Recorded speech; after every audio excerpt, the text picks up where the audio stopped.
Hello everyone, welcome to కథల సవ్వడి. ఈ వీడియోలో నేను అందమైన ముగ్గు వేస్తూ మీకు ఒక ఆసక్తికరమైన కథను షేర్ చేస్తున్నాను. జలరాజ్ శృతిని మార్కెట్కి తీసుకెళ్లేందుకు శృతికి మేకప్ ఎక్కువైంది అంటాడు. నాప్కిన్తో తుడుస్తాను అంటూ శృతిని కళ్ళు మూసుకోమని చెప్పి శృతి మొహానికి మసిపూస్తాడు. సరోజ కొండముచ్చులా ఉంది, ఇప్పుడు దీన్ని ఎవరు చూస్తారో చూద్దాం, దగ్గరకు కూడా ఎవడూ వెళ్ళడు, చేపలు కొన్న వాళ్ళందరూ డబ్బులు మనకే ఇస్తారా అంటుంది. జలరాజ్ అదే కదా మన ప్లాన్ అంటాడు. జలరాజ్ శృతితో బేబీ ఇక వెళ్దామా అంటాడు. శృతి వెళ్దాం పదండి అంటూ జలరాజ్ సరోజతో మార్కెట్కి బయలుదేరుతుంది. ఇక విరాట్ చంద్రకళ పూజ చేస్తూ ఉంటారు. డాక్టర్ అనూష తేజుని కారులో తీసుకొస్తుంది. అక్కడే ఉన్న అర్జున్ కారును చూసి తేజు, ఆంటీ డాడీ కార్ ఇక్కడే ఉంది అంటుంది. అర్జున్ తేజుని చూసి షాక్ అవుతాడు. శాలిని పాప నన్ను హాస్పిటల్లో చూసింది కాబట్టి గుర్తుపట్టేస్తుంది. ఇక్కడకు నేనే రప్పించానని చంద్రకు అర్థమై అలర్ట్ అవుతుంది. నేను అనుకున్నట్టు బ్లాస్ట్ జరగాలి అంటే కాసేపు నేను హైడ్ అవ్వాలి అని అనుకుంటూ ఉంటుంది. చంద్రకళ తేజుని చూసి షాక్ అవుతుంది. విరాట్ చంద్రకళను చూసి పూజ మీద కాన్సన్ట్రేట్ చేయకుండా ఎటో చూస్తున్నావేంటి అని అడుగుతాడు. విరాట్ కూడా తేజుని చూసి ఎవరా పాప అని అడుగుతాడు. చంద్రకళ అర్జున్ గారి కూతురు అంటుంది. విరాట్ తను ఇక్కడికి ఎందుకు వచ్చింది అని అడుగుతాడు. చంద్రకళ తెలీదు అంటుంది. అర్జున్ తేజు దగ్గరకు వస్తాడు. తేజు నాన్న అంటూ అర్జున్ని హక్ చేసుకుంటుంది. అర్జున్ను నువ్వేంటి ఇక్కడికి ఎందుకు వచ్చావు అని అడుగుతాడు. తేజు ఏమో నాన్న, ఆంటీ హడావిడిగా తీసుకొచ్చేసింది, నాకేం తెలియదు అంటుంది. అర్జున్ అనూషతో పాపనెందుకు తీసుకొచ్చారు, నేను ఇక్కడ ఉన్నానని మీకెలా తెలుసు అని అడుగుతాడు. అనూష సారీ అర్జున్ గారు, మీకు యాక్సిడెంట్ అయింది, కొన ఊపిరితో పాపను కలవరిస్తున్నారని ఎవరో కాల్ చేసి చెప్పారు, అందుకే కంగారుగా పాపను తీసుకొచ్చేశాను అంటుంది. అర్జున్ ఎవరో మీకు ఫేక్ కాల్ చేశారు అంటాడు. చంద్రకళ విరాట్తో బావా ఇది ఖచ్చితంగా శాలిని వేసిన స్కెచ్ అంటుంది. పాప నన్ను చూసింది అంటే పెద్ద గొడవైపోతుంది, తను వెళ్ళేదాకా నేను దాక్కుంటాను అంటుంది. రఘురామ్, జగదీశ్వరి, కామాక్షి, శ్యామల అర్జున్ దగ్గరకు వస్తారు. జగదీశ్వరి అర్జున్తో అదేంటి పాప నిన్ను నాన్న అని పిలుస్తుందేంటి అని అడుగుతుంది. అర్జున్ ఈ పాప నా కూతురు అంటాడు. శ్యామల మరి నీకెవరూ లేరని మాతో ఎందుకు చెప్పావు అని అడుగుతుంది. తేజు మా నాన్న అంతే ఆంటీ, నేను త్వరలో చనిపోతానని తెలిసి నా గురించి ఎవరికీ చెప్పడం లేదు అంటుంది. కామాక్షి అయ్యో పాపేంటి అలా మాట్లాడుతుంది, త్వరలో చనిపోవడం ఏమిటి అంటుంది. అర్జున్ తేజుకి క్యాన్సర్ ఫైనల్ స్టేజ్లో ఉంది, ఈ డాక్టర్ తనని దగ్గరుండి చూసుకుంటుంది అంటాడు. తేజు బయట అట్మాస్ఫియర్కి ఎక్స్పోజ్ అవ్వడం మంచిది కాదని తనని ఎప్పుడూ బయటకు తీసుకురాను, అందుకే నాకు కూతురున్న విషయం ఎవరికీ చెప్పను. ఇప్పుడు తన గురించి చెప్పి మిమ్మల్ని డిస్టర్బ్ చేయడం నాకు ఇష్టం లేదు, మీరు పూజ పూర్తి చేసుకోండి, నేను వెళ్ళొస్తాను అంటూ తేజు పద అంటాడు. శాలిని ఇదేంటి పెద్ద రచ్చ జరుగుతుందనుకుంటే పాప చంద్రన్ చూడకుండానే వెళ్ళిపోతుంది, వాళ్ళని ఎలా ఆపాలి అని అనుకుంటూ ఉంటుంది. అర్జున్ తేజుని కార్ దగ్గరకు తీసుకొస్తాడు. తేజు అనూషతో ఆంటీ నాన్నకు యాక్సిడెంట్ అయినట్టు ఫోన్ వచ్చిందా, నాకు చెప్పలేదేంటి అని అడుగుతుంది. అనూష నేనే చాలా టెన్షన్ పడ్డాను, నువ్వు తట్టుకోలేవని చెప్పలేదు అంటుంది. అర్జున్ అది ఫేక్ కాల్ అని చెప్పాను కదా బంగారం, దాని గురించి వదిలేయి అంటాడు. శ్యామల పూజారి గారు ఇక పూజ మొదలు పెట్టండి అంటుంది. కామాక్షి శ్యామలతో పాపం అంత చిన్న పిల్లకి క్యాన్సర్ ఏంటో అంటుంది. శ్యామల ఆ అబ్బాయి జీవితంలో అంత విషాదం ఉందని మనకు తెలియలేదు కదా అంటుంది. శాలిని తేజు దగ్గరకు వెళ్ళి హాయ్ పాప అంటుంది. తేజు శాలిని చూసి మీరు ఆ రోజు హాస్పిటల్లో కలిశారు కదా అంటుంది. శాలిని బాగానే గుర్తుపట్టావే అంటుంది. తేజు మిమ్మల్ని ఎలా మర్చిపోతాను అంటుంది. శాలిని హౌ ఆర్ యూ అని అడుగుతుంది. తేజు ఐఎమ్ ఫైన్ ఆంటీ అంటుంది. జగదీశ్వరి విరాట్తో చంద్ర ఎక్కడా అని అడుగుతుంది. శాలిని అర్జున్తో అదేంటి అర్జున్ గారు, మీకు పాప ఉన్నట్టు ఎప్పుడూ చెప్పలేదు అని అడుగుతుంది. తేజు శాలినితో ఆంటీ మీకు మా నాన్న తెలుసా అని అడుగుతుంది. శాలిని బాగా తెలుసు అంటుంది. అర్జున్ శాలినితో నువ్వెందుకు మా దగ్గరకు వచ్చి మాట్లాడుతున్నావో నాకు తెలుసు, అనవసరంగా గొడవ చేయొద్దు, మమ్మల్ని వెళ్ళనివ్వు అంటాడు. శాలిని తేజు చేయి పట్టుకుని ఆపి అదేంటి పాప అప్పుడే వెళ్ళిపోతున్నావు, పూజ చూసి వెళ్దు కానీ ఆగు అంటుంది. అర్జున్ తను ఎక్కువసేపు బయట ఉండకూడదు అంటాడు. శాలిని ఎలాగూ ఇంత దూరం వచ్చింది కదా, ఇంకాసేపు ఉండనివ్వండి అంటుంది. తేజు, అవును నాన్న, నువ్వు కూడా పూజ కోసమే వచ్చావు కదా, ఇంకాసేపు ఉందాము, ఎందుకు వద్దంటున్నావు? ఇక్కడ ఉన్న వాళ్ళందరికీ నేను నీ కూతురని తెలిసిపోయింది కదా, ఇంకేంటి ప్రాబ్లం అని అడుగుతుంది. అర్జున్, తేజు మొండిగా బిహేవ్ చేయకు, నా మాట విను, పద అంటాడు. తేజు, ప్లీజ్ నాన్న, నువ్వు నన్నెప్పుడు ఎక్కడికి తీసుకెళ్ళలేదు కదా, ఇంతవరకు నేను ఏ ఫంక్షను చూడలేదు, ఈ పూజ చూసి వెళ్దాం అంటుంది. శాలిని అర్జున్తో, పాప రిక్వెస్ట్ చేస్తుంది కదా అర్జున్ గారు, ఎందుకు తన మనసుని హర్ట్ చేస్తున్నారు, ఒక అరగంట ఉండండి అంటుంది. అర్జున్, ప్లీజ్ మమ్మల్ని ఫోర్స్ చేయొద్దు అంటాడు.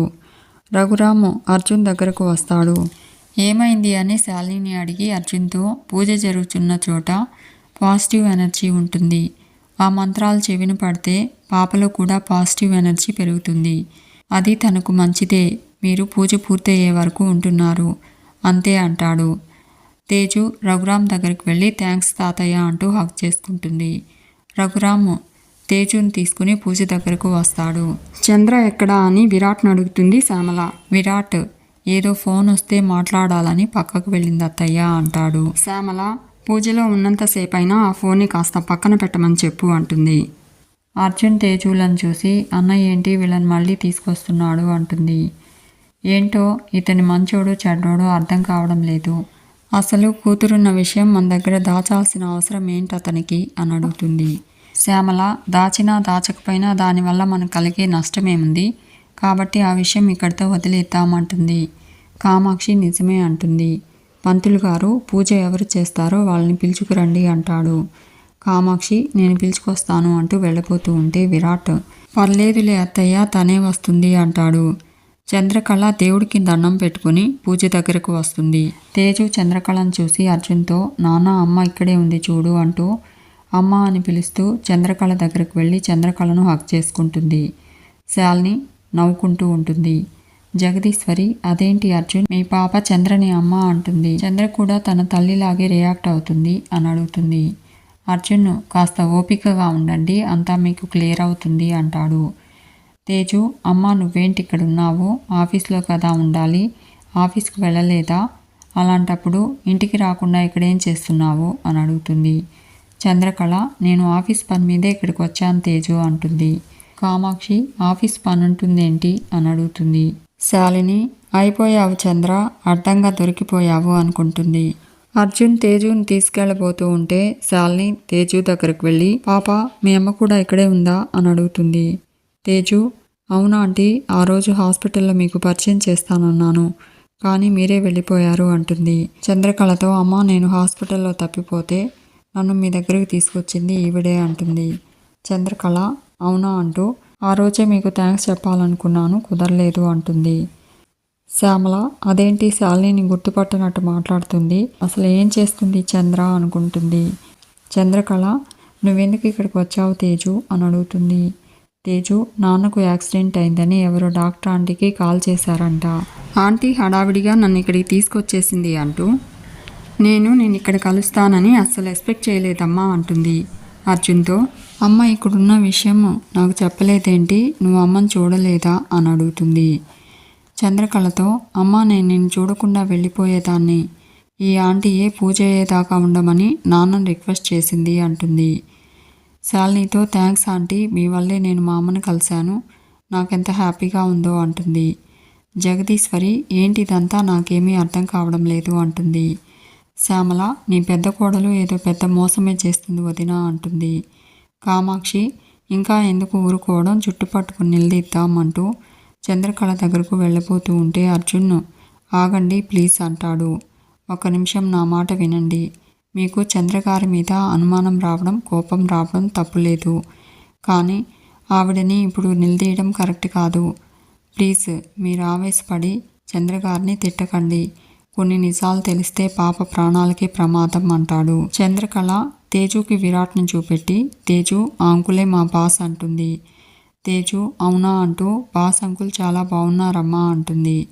చంద్రకళ, నువ్వు ఆ అంకుల్ దగ్గరికి వెళ్ళి మాట్లాడుతూ ఉండు, నేను ఇప్పుడే వస్తాను అంటుంది. తేజు విరాట్ దగ్గరకు వెళ్తుంది. విరాట్ తేజుతో మాట్లాడుతూ ఉంటాడు. శాలిని అర్జున్తో, మీరు మీ పాప ఆరోగ్యం గురించి ఆలోచించి మమ్మల్ని ఆపుతున్నారు. మా ఇంటి పరువు పోకుండా ఎవరు ఆపుతారు అని అడుగుతుంది. చంద్రకళ, పరువు పోయే పని నేనేమీ చేయట్లేదు. పాప నన్ను చూసి తన కన్న తల్లి అనుకుంది. అది నిజం కాదు అని చెప్తే ఆ పసి మనసు తట్టుకోలేక తన ఆరోగ్యం పూర్తిగా దెబ్బతింటుంది. ఆ భయంతోనే నేను తేజుకి తల్లిగా యాక్ట్ చేస్తున్నాను. ఈ నాటకం వెనుక పాప కోలుకోవాలి అన్న ఉద్దేశం తప్ప ఏ దురుద్దేశం లేదు. దయచేసి పాప పరిస్థితిని మీరు అర్థం చేసుకుని ఇక ఈ విషయాలేవి మాట్లాడకండి అంటుంది. అర్జున్, సారీ చంద్రగారు, పాప ఇక్కడికి వస్తుందని, ఇలా జరుగుతుందని నేను అసలు ఎక్స్పెక్ట్ చేయలేదు. నేను ఇప్పుడే తేజుని తీసుకుని వెళ్ళిపోతాను. ఐఎమ్ రియల్లీ సారీ అంటాడు. తేజు అర్జున్తో, నాన్న, అమ్మ వాళ్ళ బాస్ చాలా మంచివారు, నాతో ఎంత బాగా మాట్లాడుతున్నారో తెలుసా అంటుంది. ఈ అంకుల్ నాకు బాగా నచ్చారు అంటుంది. అర్జున్, తేజు, అమ్మ ఇక్కడ బిజీగా ఉంది కదా, నువ్వు ఎక్కువసేపు ఉండడం కరెక్ట్ కాదు, పూజ డిస్టర్బ్ అవుతుంది, పద అంటాడు. తేజు విరాట్కి చంద్రకళకి బై చెప్పి అర్జున్తో వెళ్ళిపోతుంది. శాలిని, ఎవరూ లేని అర్జున్ గారికి పాప ఉండడం ఏమిటో, తనకి నువ్వు తల్లిగా నటించడం ఏమిటో అంతా కన్ఫ్యూజింగ్గా ఉంది చంద్ర అంటుంది.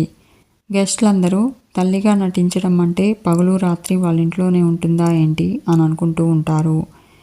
పాపకు తల్లిగా ఉండాలి అంటే వాళ్ళ నాన్నకు భార్యలాగా ఉండాలి కదా, అది ఊహించుకోవడమే ఏదోలా ఉంది అని అనుకుంటూ ఉంటారు. విరాట్, ఇక మీ డిస్కషన్స్ ఆపుతారా అంటాడు. శ్యామల, రే, మీ ఆవిడ చేసిన ఘనకార్యం ఏంటో నీకు అర్థమవుతుందా అని అడుగుతుంది. విరాట్, అన్నీ అర్థమవుతున్నాయి, నలుగురిలో మాట్లాడి పరువు తీయొద్దు, ముందు పూజ పూర్తి చేద్దాం, ఇంటికెళ్ళి మాట్లాడుకుందాం అంటూ చంద్రకళను రమ్మని చెప్పి పూజారి గారు మీరు కానివ్వండి అంటాడు. పూజారి గారు పూజ జరిపిస్తారు. శాలిని, నేను కోరుకున్నంత రచ్చ జరగలేదు కానీ పోన్లే, విషయం అందరికీ తెలిసిపోయింది కదా, దీన్ని ఎలా వాడుకోవాలో అలా వాడుకుంటాను అని అనుకుంటుంది. ఇక అందరూ ఇంటి దగ్గర ఉంటారు. శ్యామల విరాట్తో, ఏరా అక్కడుంటే అందరి ముందు పరువు పోతుందని ఆపావు, మరి ఇక్కడెందుకురా మౌనంగా ఉన్నావు అని అడుగుతుంది. శాలిని చంద్రకళతో, రోజు ఆఫీస్ కని వెళ్ళి నువ్వు చేసేదిదా అని అడుగుతుంది.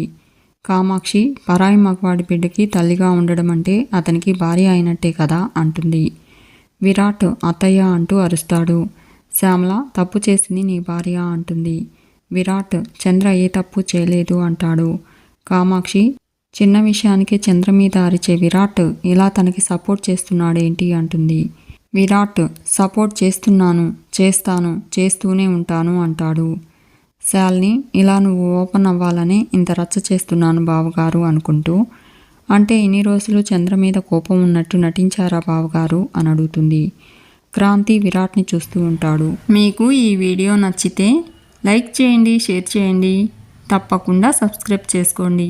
Thanks for watching.